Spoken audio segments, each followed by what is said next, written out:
amici, in questo video vediamo assieme un kit di accessori economici per GoPro che ho acquistato su Amazon. È un kit molto economico, però non manca niente. Io li utilizzerò per la GoPro 9, ma vanno bene anche per le precedenti versioni e per il modello GoPro Fusion. Il venditore dichiara che si possono utilizzare anche per altre marche di action cam, come ad esempio Insta360, DJI Osmo Action, Akaso, Apeman, Campark e SJ Cam. Malgrado siano molto economici, la plastica e i materiali in generale a prima vista sono buoni. Vedremo poi se conviene davvero acquistarli. Il braccio con ventosa è fatto con un tipo di plastica diverso da quella degli altri accessori e sembra essere più fragile. La tenuta della ventosa è ottima. Il braccio è molto comodo, ad esempio in auto. È regolabile e possiamo fissare la fotocamera nella posizione che preferiamo. L'ho utilizzato diverse volte ed è sempre stato molto stabile anche in strade sconnesse. Troviamo la fascia per la testa che possiamo fissare direttamente alla testa oppure ad un casco. È regolabile e va bene per tutte le taglie.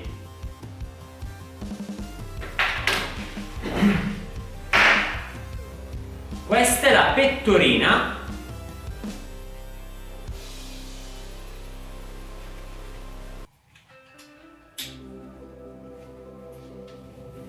Anche lei è regolabile e si adatta ad ogni corporatura.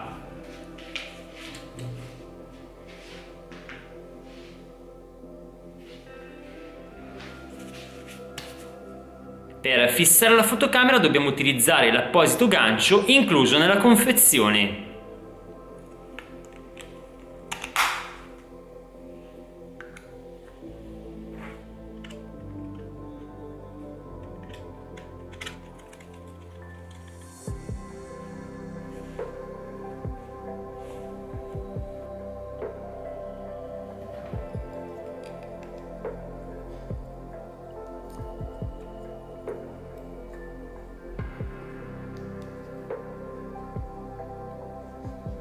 Troviamo un treppiede polpo flessibile,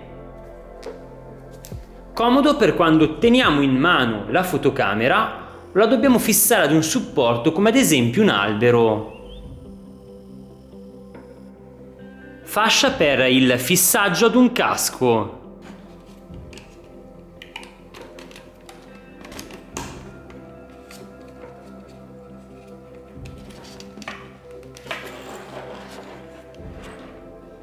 Clip girevole,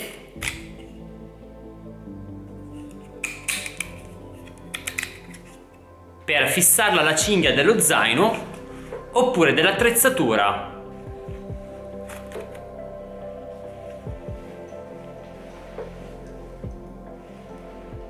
Fascia da polso.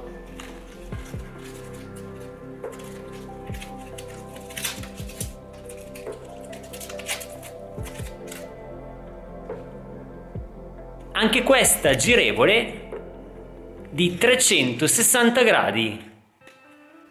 Selfie stick poco ingombrante, leggero e sembra essere abbastanza resistente. Sostiene bene anche la mia GoPro 9 che è piuttosto pesante. Supporto che possiamo fissare al manubrio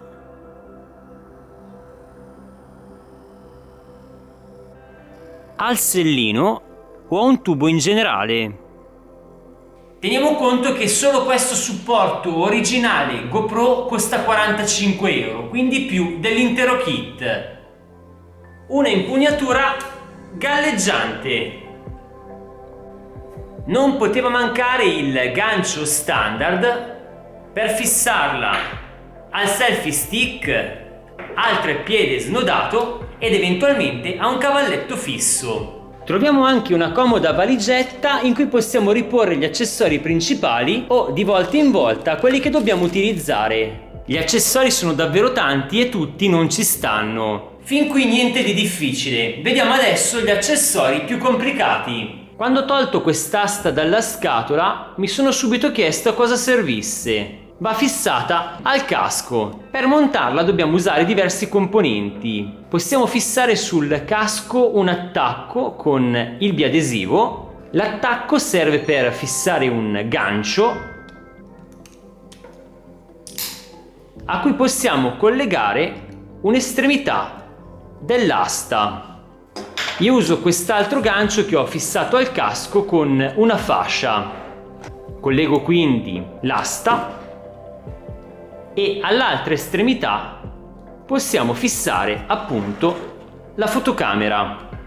Possiamo scegliere l'angolatura che preferiamo. Ricordiamoci ovviamente di inserire le due viti, una va qui e l'altra va qui, e di serrarle bene.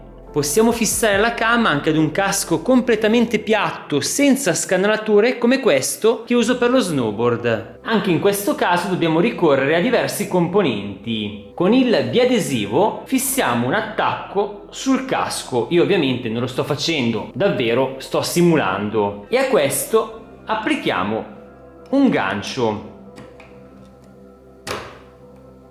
Qui possiamo attaccare la fotocamera. Sempre con il biadesivo fissiamo quest'altro attacco sempre sul casco. Questo serve per il cordino che dovremo attaccare ovviamente alla fotocamera. Se il gancio a cui è attaccata la fotocamera dovesse cedere, non perdiamo appunto la fotocamera perché verrà trattenuta dal cordino. Nella confezione troviamo infine questo che è un cacciavite. Serve appunto per serrare bene le viti. Questi invece sono 12 fogli anti-appannamento. Vanno inseriti nel guscio della nostra fotocamera, guscio che non troviamo nella confezione. Quelli che vi ho descritto sono i componenti che troviamo nel kit. Alcuni li ho già provati, altri li proverò nei prossimi giorni. Poi ci aggiorniamo e vi racconto com'è andata.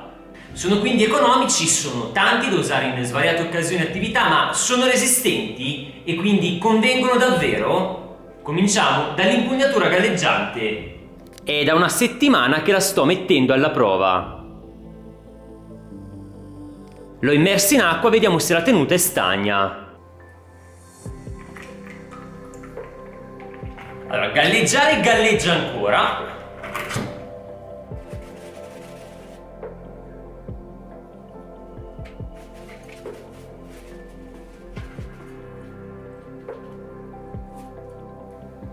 L'acqua non è entrata. Acqua dentro, neanche una goccia. Non si sente assolutamente nulla. Non ho però avuto modo di sperimentarla a profondità maggiori. Se qualcuno di voi fa immersioni ci faccia sapere con un commento qui sotto. Pratico mountain bike, malgrado siamo all'inizio della stagione sono abbastanza scarico, ho avuto modo di provare abbondantemente anche il supporto per bicicletta le scorse settimane.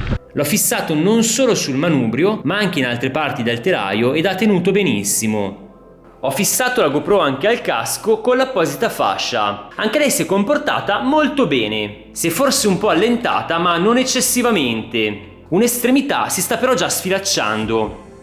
Ho usato il treppiedi flessibile per fissare la telecamera ad un albero e ad altri supporti.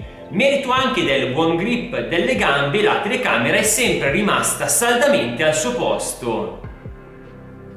La pettorina e la fascia per la testa sono due accessori indispensabili e questi mi sono piaciuti. Sono comodi e li ho potuti adattare alla mia corporatura. Gli adesivi non sono granché. Vi suggerisco di buttarli via e di utilizzare un biadesivo ad alte prestazioni 3M. In ogni caso, quando fissiamo una piastra con il biadesivo, non scordiamoci dell'attacco di sicurezza. Così, dovesse cedere la piastra a cui è collegata la GoPro, non la perderemo ma rimarrà penzoloni attaccata appunto al cordino. Quindi convengono davvero questi accessori? Dipende. Se siamo nuovi nel mondo della ripresa d'azione sicuramente sì, perché possiamo provare praticamente tutti gli accessori disponibili ed acquistare la versione originale di quelli che utilizziamo di più. Personalmente non pratico sport d'azione, più delle volte dovrò utilizzare la GoPro per riprese poco agitate. A dire il vero mi occorreva solo il braccio con ventosa per fare delle riprese quando sono al volante e acquistare il singolo accessorio originale GoPro mi sarebbe costato più di questo intero kit. Così ho deciso di acquistare il kit per avere anche la possibilità di provare tutti gli altri accessori. Se siamo professionisti o dobbiamo utilizzare la videocamera in contesti che comportano urti o botte, pensiamo ad esempio al caso di riprese aeree con la GoPro fissata all'esterno della fusoliera oppure ad un tuffo in acqua da una certa altezza. Ecco, per attività e per riprese di questo tipo temo che non siano gli accessori giusti. Meglio spendere qualcosa in più per ridurre il rischio di perdere la fotocamera. Se usato con buon senso, un discreto kit sta soddisfacendo appieno le mie esigenze. Ci vediamo più avanti con la recensione della GoPro 9. Ho anche acquistato una fotocamera per vlogging che non vedo l'ora di provare e di recensire. Se siete interessati a questo e da molto altro, non scordatevi di iscrivervi al canale. Attenzione, perché se rimuoviamo questa parte di spugna che obiettivamente non serve a nulla perché la GoPro, come vedete, ci balla qua dentro, nella valigetta ci stanno praticamente tutti gli accessori.